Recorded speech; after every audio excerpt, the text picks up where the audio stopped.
Kali ini kita akan membahas tuntas alur cerita dari film Veronica 2017. Film ini diklaim sebagai film paling menakutkan yang pernah ada.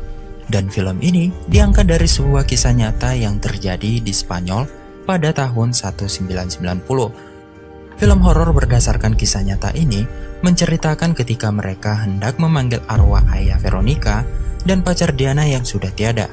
Sialnya, alat yang mereka gunakan malah memanggil iblis yang jahat. Nah, sebelum masuk dalam cerita, jangan lupa untuk subscribe dan nyalain lonceng terlebih dahulu. Kalau sudah, mari kita mulai cerita lengkap Veronica 2017.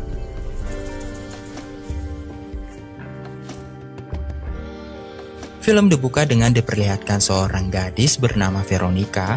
Dia tinggal bersama ketiga adiknya yang bernama Luisa, Irene, dan Antonito. Mereka berempat sekolah tempat yang sama. Pada saat itu ternyata dunia akan mengalami fenomena matahari. Dan sehingga pada guru-guru mengajarkan tentang itu kepada murid-muridnya. Sang guru menjelaskan bahwa saat matahari muncul, orang zaman dahulu mempercayai di saat itu akan terjadi sesuatu. Dan mereka meyakini bahwa pada saat itu juga kegelapan akan menang melawan cahaya. Dan sehingga menurut mereka, dan di saat itulah waktu yang tepat untuk melakukan pengorbanan. Ketika kelas selesai, semua murid dan guru naik ke lantai atas untuk melihat fenomena itu. Sementara Veronica dan kedua temannya, yaitu Diana dan Rose, mereka malah pergi ke ruangan tanah. Yang ternyata mereka ingin mengadakan ritual untuk memanggil arwah ayah Veronica dan arwah pacar Diana yang sudah wafat. Tentu saja mereka melakukan itu dikarenakan mereka merindukan orang-orang yang mereka cintai yang sudah meninggal. Lalu mereka menanyakan apa saja yang mereka pikir kepada papan Ouija itu. Dan tak lama mereka dapat balasan dengan sebuah jawaban yang melalui sebuah gelas yang mereka jadikan sebagai alat geraknya. Kita sendiri tahu jelas bahwa mereka berhasil memanggil roh yang ada berada di sana. Yang ternyata hal itu malah menjadi hal buruk yang terjadi. Dimulai gelas menjadi panas dan juga gelas yang tiba-tiba menjadi pecah yang menyebabkan jari Veronica menjadi terluka dan mengeluarkan darah. Kita sendiri tahu bahwa roh itu bukanlah roh ayah Veronica atau roh pacar Diana, melainkan roh jahat. Apalagi ketika Veronica pingsan dan kemudian tiba-tiba berteriak begitu kencang dan mengerikan.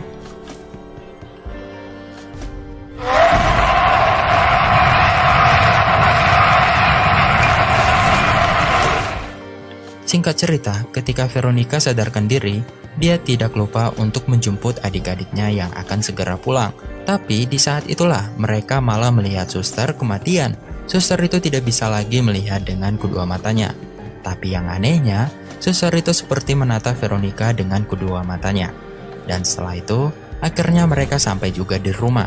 Veronica kemudian pergi ke kamarnya untuk menyimpan tas yang berisi papan Ouija itu di atas lemari. Lalu Veronica keluar dari kamarnya. Tapi tanpa disangka tiba-tiba Veronica mendengar sesuatu yang jatuh. Dan itu ternyata adalah tasnya yang sudah diletakkan tadi di atas lemari. Ketika sudah diletakkan kembali, tiba-tiba tas itu terjatuh lagi untuk kedua kalinya. Akhirnya Veronica pun tidak mau ambil pusing. Kemudian dia menyimpan tas itu di bawah kolong tempat tidurnya. Dan bukan sampai di situ saja. Ketika Veronica makan bersama adik-adiknya, tangan Veronica bergetar begitu hebat. Sampai-sampai sang adik begitu khawatir atas keadaan kakaknya. Tapi tak lama kemudian, untung saja Veronica tersadar ketika Irene tanpa sengaja menumpahkan sekotak susu cair. Tapi teror yang mengerikan itu belum berhenti sampai di situ saja. Di hari yang sama saat Veronica memandikan adiknya yang bernama Antonito, tanpa diduga Veronica mendengar suara gaduhan dari arah kamarnya. Yang ia kira suara itu berasal dari kedua adiknya. Tapi suara gaduh itu bukanlah berasal dari mereka. Veronica yang penasaran, kemudian dia masuk ke dalam kamarnya itu. Tapi di sanalah pintu Veronica tiba-tiba tertutup sendirinya dengan kencang.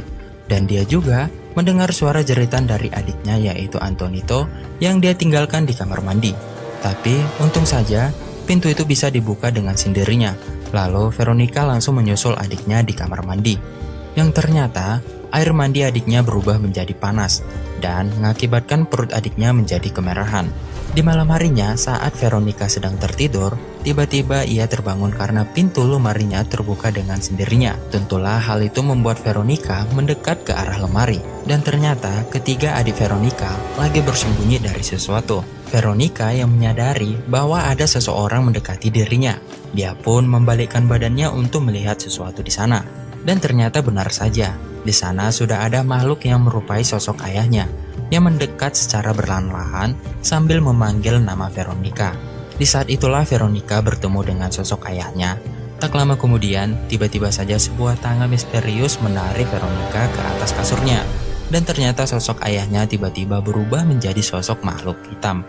Veronica yang melihat hal itu, tentu saja Veronica berteriak sangat kencang. Dan ternyata kejadian itu adalah mimpi buruk Veronica. Singkat cerita, ketika sampai di sekolah, setelah kejadian itu, Diana dan Rose tidak mau bermain dengan Veronica. Bahkan mereka sudah tidak lagi berteman dengan Veronica. Veronica yang merasa dijauhi teman-temannya, dia pun meminta izin kepada gurunya untuk ke toilet. Tapi ternyata Veronica malah pergi ke bawah tanah, di mana tempat pertama kali dia memanggil roh setan itu. Saat di sana, Veronica melihat suster kematian yang pernah dia lihat sebelumnya. Entah apa yang dilakukan suster itu, tapi yang jelas sang suster itu mengetahui tentang apa yang terjadi atas Veronica. Dan kemudian sang suster menjelaskan kepada Veronica bahwa Veronica dan temannya yang memanggil roh waktu itu adalah bukan roh yang mereka inginkan, melainkan roh yang lain yang sedang mengincar tubuh Veronica. Tentu saja roh itu tidak mau berpisah dengan tubuh Veronica.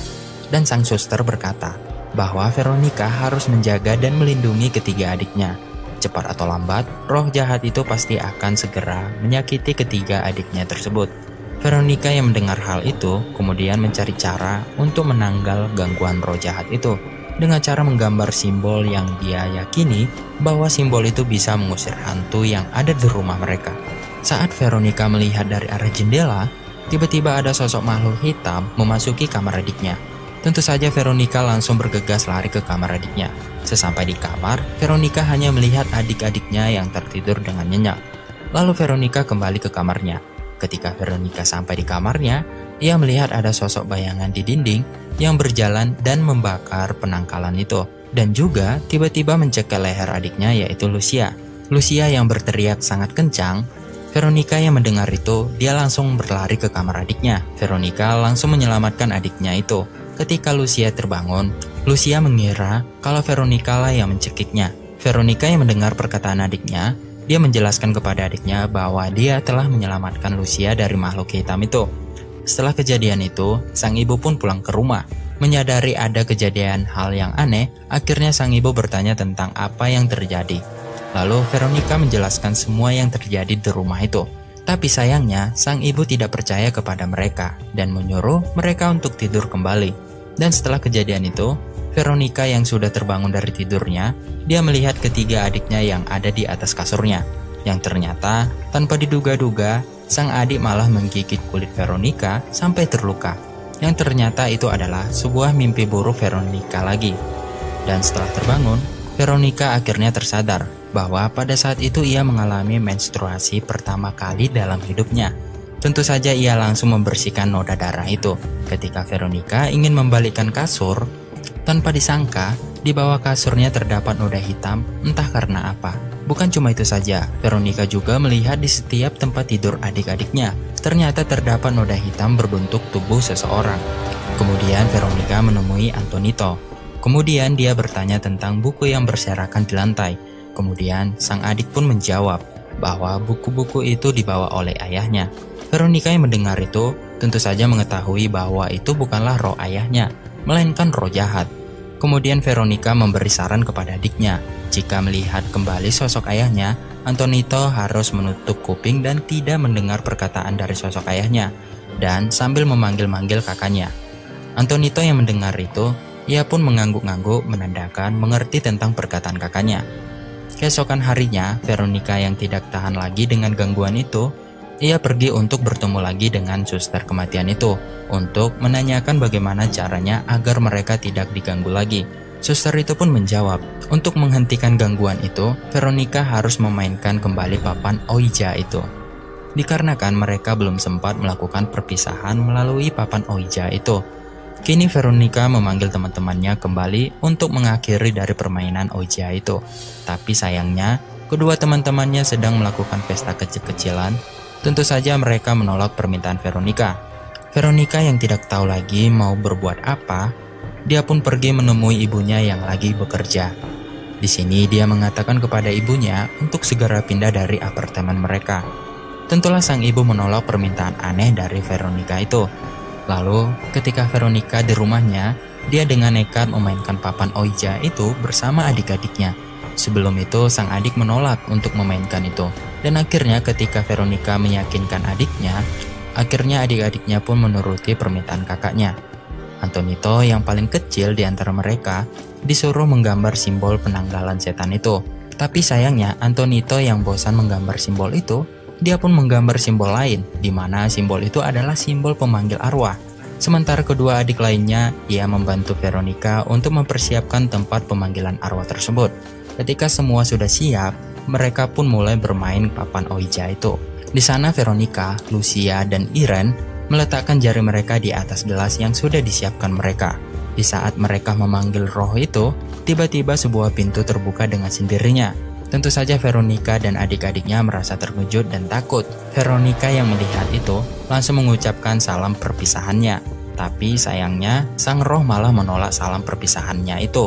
Yang sehingga mereka kini menyanyikan sebuah lagu yang santai, yang dikatakan bahwa lagu itu bisa mengusir roh hantu di sana.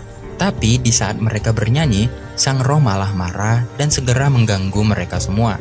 Mulai dari pikiran tidak enak, dan terdengar suara barang-barang terjatuh dari luar ruangan mereka. Hal itu membuat sang adik kehilangan konsentrasinya, apalagi saat lilin yang menyala tiba-tiba padam sendirinya.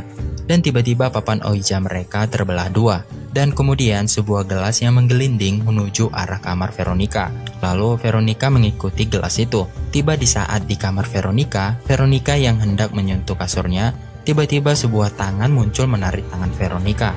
Veronica kaget dan menjerit sekuat-kuatnya. Untung saja Veronica berhasil melepaskan dari tangan misterius itu. Lalu dia berlari ke arah tempat adik-adiknya berada. Lalu menelpon pihak berwajib untuk segera datang. Di saat itulah sang adik Antonito berjalan ke arah pintu dan menatap sesuatu. Dan kemudian dia diculik oleh tangan hitam misterius itu. Veronica yang melihat hal itu, dia pun langsung berlari dan mencari-cari adiknya. Ternyata adiknya sudah berada di dalam kamar mandi. Veronica pun langsung membawa Antonito beserta adik-adik lainnya untuk segera keluar dari rumah itu. Saat mereka sampai di pintu keluar, adik-adik lainnya menanyakan kepada Veronica di mana Antonito. Di saat Veronica melihat arah cermin, ternyata Antonito tidak ada di atas pangkuannya. Lalu Veronica meminta kedua adiknya untuk keluar terlebih dahulu. Lalu dia mulai mencari Antonito di dalam rumahnya. Dan ternyata Antonito masih di dalam kamar mandi yang lagi ditemani oleh sosok hitam itu. Tentu saja Veronica langsung bergerak ke arah tirai itu. Tapi sayangnya Veronica harus terpental oleh sosok hitam itu. Sementara itu Antonito langsung berlari keluar dari kamar mandi. Ia pergi menuju lemari yang ada di kamar kakaknya untuk bersembunyi. Di saat itu Antonito sedang menutup kupingnya dan memanggil nama Veronica. Tentu saja Veronica mengajak adiknya untuk segera keluar dari rumah mereka. Namun yang anehnya, sang adik tidak mau mendengarkan perkataan kakaknya. Di sini Veronica baru menyadari bahwa selama ini sang iblis sudah memenuhi tubuhnya. Dan semenjak awal, ternyata Veronica yang mencekik Lucia dan begitu juga dengan Antonito yang terendam di air panas. Ternyata itu adalah perbuatan Veronica sendiri tanpa diketahuinya. Dan di saat itu Veronica melihat ke arah cermin. Ternyata benar saja, dia tidak melihat tubuhnya, melainkan sosok berwarna hitam yang mengerikan itu. Lalu kemudian Veronica mengambil pecahan cermin itu, kemudian dia menusuk lehernya sendiri, yang bertujuan untuk mengakhiri hidupnya bersama roh jahat itu. Ia berharap bahwa roh itu tidak dapat untuk menggangguin adik-adiknya lagi. Dan di saat bersamaan, sang inspektur sudah memasuki kamar Veronica. Petugas itu melihat tubuh Veronica yang melayang sendirinya dan kemudian terjatuh tidak sadarkan diri. Dan mereka pun segera mengeluarkan dan mengamankan Antonito dari dalam lemari itu. Setelah itu, sang petugas membawa tubuh Veronica keluar dari sana. Sang ibu yang melihat bahwa Veronica yang lagi sekarat, dia pun menyesal tidak mempercayai perkataan Veronica selama ini. Sementara itu sang inspektur melihat sebuah foto Veronica di lantai dan tak lama kemudian foto itu terbakar sendirinya di bagian wajah. Hal itu menandakan bahwa Veronica sudah meninggal dunia dan film pun selesai. Film ini diklaim sebagai film paling menakutkan yang pernah ada. Saran saya untuk teman-teman, orang-orang dengan kondisi jantung yang lemah untuk tidak menonton film ini ya, karena banyak hal-hal yang mengerikan dan membuat jantung berdebar-debar.